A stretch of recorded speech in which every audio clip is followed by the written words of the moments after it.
En este video vamos a acercarnos a la práctica médica durante este periodo histórico que fue la Edad Media.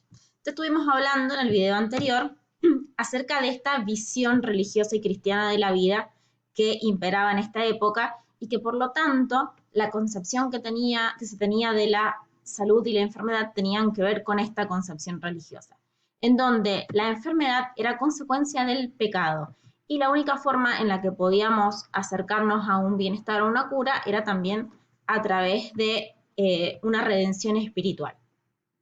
Pero que de todas formas no era tan importante porque también dijimos que el cuerpo físico era algo que se despreciaba, que no se consideraba importante, que lo verdaderamente importante era el alma. Entonces también dijimos que la práctica médica no tuvo mucha evolución durante esta época porque tampoco fue un campo de estudio, sino más bien se concentró la mayoría del estudio en lo que tenía que ver con la teología y la espiritualidad. La semana pasada hablamos sobre la antigüedad clásica y dijimos que en Grecia había surgido la filosofía y con la filosofía el pensamiento lógico racional, que significó un gran avance para las ciencias en general y para la ciencia médica y la práctica médica en particular, ya que tuvimos, por ejemplo, la escuela hipocrática, que planteó otra visión de la salud y enfermedad como fenómenos naturales que se podían estudiar y que por lo tanto los seres humanos podíamos influir en la salud y en la enfermedad. Todos estos saberes médicos obtenidos por los griegos fueron recopilados y conservados por los romanos. Cuando en el siglo V comienzan estas invasiones bárbaras que finalmente van a provocar que caiga el Imperio Romano de Occidente, lo que va a suceder es que mucho de este conocimiento médico se pierda, porque en estos saqueos se va a destruir mucho de este material. Entonces, hay cosas que se van a perder de forma definitiva y otras cosas que van a conservarse solamente fragmentos. Entonces, vamos a tener un conocimiento médico heredado de los griegos, conservado por los romanos, pero que ahora solamente tenemos algunas piezas fragmentadas. Estos fragmentos van a pertenecer a los escritos de Galeno, que también hablamos de esto la semana pasada, y estos escritos de Galeno se van a considerar de autoridad. ¿Qué quiere decir esto? Que no se va a cuestionar, que todo el conocimiento que se conservó en estos escritos de Galeno van a ser tomados como totalmente definitivos y no van a ser cuestionados durante esta época. Es por eso que la teoría humoral, que habíamos dicho también que la había propuesto la escuela hipocrática de Grecia, esta teoría humoral no se va a cuestionar. Les voy a refrescar de qué se trataba la teoría humoral porque obviamente va a ser canon durante toda esta época. Esta teoría decía que dentro del cuerpo humano habían 4 fluidos que eran la sangre, la bilis amarilla, la bilis negra y la flema, y que la salud era un reflejo del equilibrio de estos 4 humores, de estos 4 fluidos dentro del cuerpo. Que cuando había un desequilibrio entre estos humores se producía el malestar y la enfermedad. Que generalmente la enfermedad era interpretada como un exceso de sangre y que por lo tanto muchos tratamientos tenían que ver con drenar esa sangre del cuerpo y por eso fueron tan populares los tratamientos de sangrías, de sanguijuelas, etc. Bien, todo esto va a continuar durante toda la Edad Media. Dijimos que la enfermedad era considerada en esta época como una consecuencia del pecado. Y por lo tanto, los enfermos van a ser dignos de caridad. ¿Sí? Son personas que han cometido un pecado y que por lo tanto, si bien en cierto modo son despreciables por esta circunstancia, también es un acto cristiano de caridad cuidarlos y atenderlos. ¿Cuál va a ser el lugar donde se cura, se trata la enfermedad y se ayuda a los enfermos? Los monasterios. Fundamentalmente por una cuestión, y es que, como vimos en el video pasado, era en los monasterios donde se conservaba este saber médico, porque era allí donde los libros se copiaban. Volvemos a repetir, no existía la imprenta. Todos los libros, todos los escritos se tenían que copiar a mano, y esta tarea era específica de los monjes y la realizaban en los monasterios. Entonces, las bibliotecas y las colecciones de escritos estaban en los monasterios. Por lo tanto, todo el conocimiento médico estaba ¿dónde? En los monasterios. Y eran los monjes entonces los que aprendían estos conocimientos médicos y los que, por lo tanto, ejercían de alguna manera la medicina. Entonces, en la Edad Media, los médicos generalmente van a ser monjes, que van a transcribir las obras de Hipócrates, las obras de Galeno, y también se van a encargar de la práctica médica. Entonces es en los monasterios donde se va a enseñar la medicina. Y es acá en los monasterios también donde se va a organizar la atención a los enfermos. A ver, no pensemos que era algo muy sofisticada la atención a los enfermos en esta época. Simplemente se trataba de cosas básicas como darle comida, darle bebida, darle refugio, asearlo, tratar de aliviar sus dolores de formas muy rudimentarias con ciertos elementos naturales como hierbas, pero sobre todo la función del monje médico era la asistencia espiritual. Porque como era tan rudimentaria la práctica médica y no había muchos elementos, básicamente lo que se hacía era acompañar al enfermo en ese viaje hacia la muerte, dándole asistencia espiritual, porque recordemos que lo que interesaba no era salvar su cuerpo, lo que interesaba era salvar su alma. Entonces, lo más importante era asistir espiritualmente a esa persona. ¿De qué manera? Dándole el sacramento de la extrema unción, facilitando su confesión, ¿sí? De modo que su alma llegara lo mejor posible al momento de la muerte. Esa era la función principal de la medicina, que ahora nos parece una locura, pero en este momento era así. ¿Qué pasa con la cirugía en esta época medieval? La figura del cirujano, tal como la entendemos hoy en día, no existía.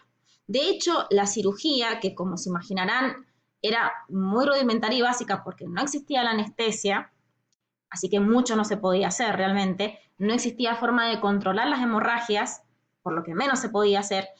Recordemos también que seguimos con esta visión de que es impuro estudiar el cuerpo humano después de la muerte, entonces tampoco tenemos conocimiento anatómico. Entonces, para poder desarrollar una mejor cirugía, estamos atados de manos porque no tenemos conocimiento anatómico, porque no tenemos forma de controlar las hemorragias y porque no tenemos anestesia. Entonces, la cirugía va a ser algo casi imposible. Hay algunas prácticas quirúrgicas, pero son muy contadas y muy sencillas. Y no las realizaban los médicos. Sí, como les digo, la figura del cirujano tal como la conocemos no existía. ¿Quiénes eran los que se encargaban de estas prácticas quirúrgicas menores? Bueno, no eran médicos, sino que eran los barberos, así como lo escuchan. Los mismos que se dedicaban a afeitar y a cortar el pelo, eran los que realizaban estas cirugías menores. Y aprendían este oficio en un gremio que regulaba su enseñanza. ¿Qué cosas hacían los barberos? Por ejemplo, sacaban muelas, aplicaban ventosas, que era una práctica muy común, realizaban las incisiones para las sangrías, lo que yo les contaba cuando hablamos de la teoría humoral, también aplicaban las sanguijuelas. Otro tipo de tratamientos eran los tratamientos por calor, la recomposición de las fracturas, quizás la extracción de un tumor superficial. Bueno, esas pequeñas prácticas quirúrgicas que eran un horror porque, como les digo, no existía la anestesia.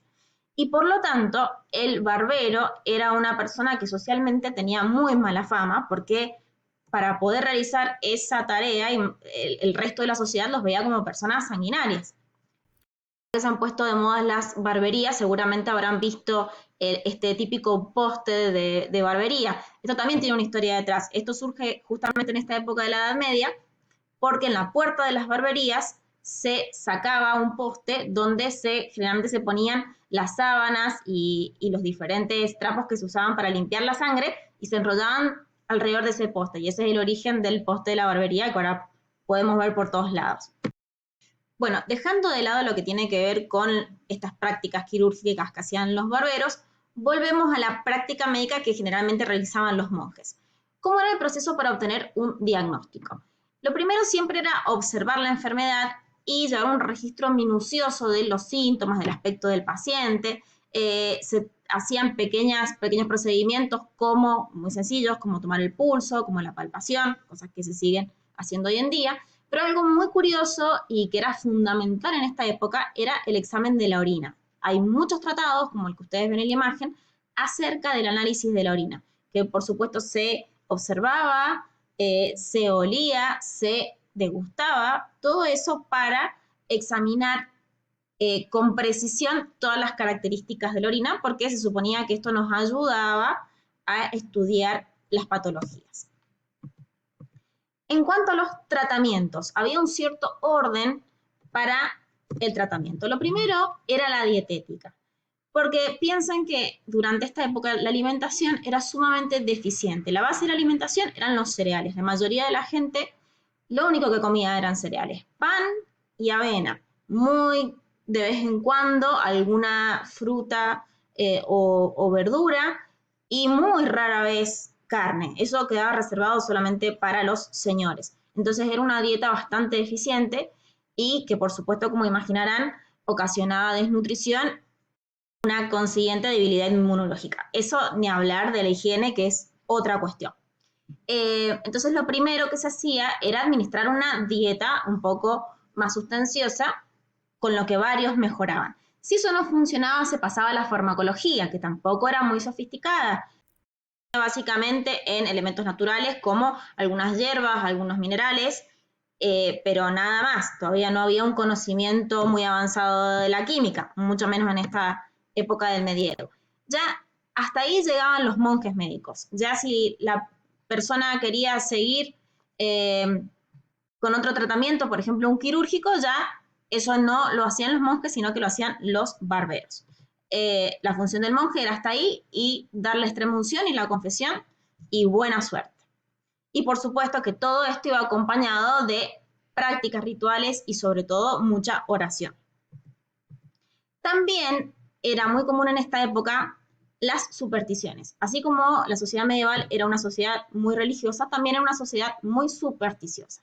Entonces había una amplia creencia sobre propiedades curativas de gemas que eran utilizadas en pociones. También, ya que en los monasterios los monjes no podían otorgar muchas respuestas ante las dolencias de las personas, mucha gente lo que hacía era recurrir a los astrólogos, a los brujos, a los magos, a los curanderos.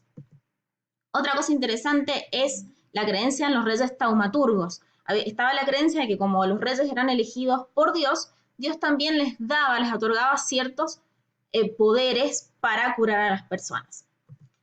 Y también estaba la creencia en las reliquias de los santos. Las reliquias son restos físicos de los santos, por ejemplo, huesos, como ustedes pueden ver en la imagen. Y mucha gente pensaba que estas reliquias podían curar. Entonces, había todo un sistema de peregrinaciones a las iglesias que albergaban estas reliquias de gente que de alguna manera pensaba que estas reliquias podían llegar a curarnos. En cuanto a los hospitales, no existían los hospitales como nosotros los conocemos.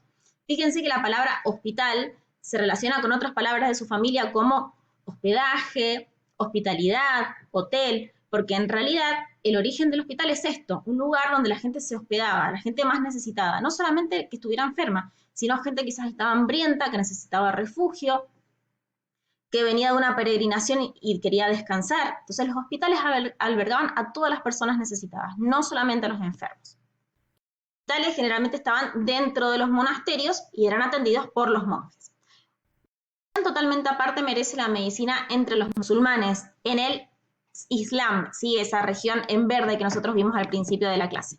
Ellos alcanzaron un gran desarrollo de la medicina porque ellos pudieron conservar la mayor parte del conocimiento griego, de la escuela hipocrática, de Galeno. Ellos incorporan estos conocimientos y los divulgan. Y además organizaron escuelas de medicina donde se enseñaba la práctica médica y donde se investigaba. Por ejemplo, tenemos obras como las de Avicena, que es la que ustedes ven en la imagen. Los médicos se llamaban los hakim y eran hombres muy apreciados dentro de la cultura islámica. Y también es muy interesante ver cómo eran los hospitales para los musulmanes. Ellos sí tenían hospitales, tales como los conocemos nosotros, con jardines, implementaban la musicoterapia, con bibliotecas, con farmacias, sí eran realmente increíbles. Los invito a investigar sobre este tema, sobre todo los que van a participar en el foro sobre la Edad Media. Bueno, espero que les haya entusiasmado este tema y nos vemos la semana que viene.